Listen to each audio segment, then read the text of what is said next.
Today we're sitting in the Foley Bakery that was founded and built in 1925. We hope to develop this. We hope this to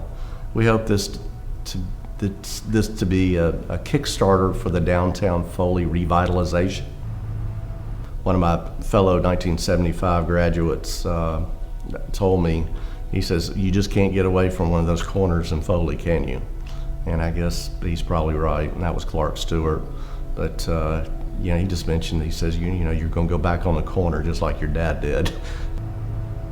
I've seemingly tried to follow his footsteps. I really have, and I mean that in a good way. He not only was a pharmacist, he dabbled in some other business ventures and stuff. He owned, some amusement parks in Gulf Shores, and one at Styx River, and he owned, developed some condominiums in Gulf Shores back in the day, and stuff like that. Not all successful, just like me. And he taught me that there's going to be ups and downs in every market that you experience. And if it was my office products business or my real estate or whatever it was, there always was going to be ups and downs and waves, and so he taught me to weather it, and he taught me really taught me the benefit of friendship and just knowing people. Wright Drugs was the center of commerce. I would say the center of commerce in Foley. The coffee shop and the coffee stand that he later had in the back and stuff was the gathering, as I remember, for all of the business people in the community. They would all come in at 10 o'clock in the morning.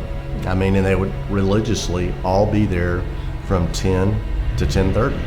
And that would be from bankers to farmers to business people to real estate people or whoever it was, and they would all congregate in that store. He worked until he was almost 82 years old. So, he had 63 years in that building, and he still interacted with those people the same way, from the first day till, the last day. So he, like I said, he obviously is an icon to me. So, he was my hero. That's who I wanted to emulate growing up. And so, I try to continue down that path every day. You cannot go through life without relationships. You can't. And you can't go through life without community. You can't go through life without caring. And all of those combined into one. You have to be in a relationship with your community.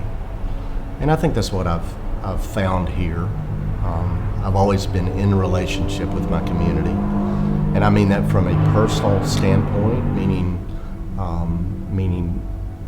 personal, meaning the people, and personal, meaning the environment of where you are today. I think that's something my father and my mother taught me. They were always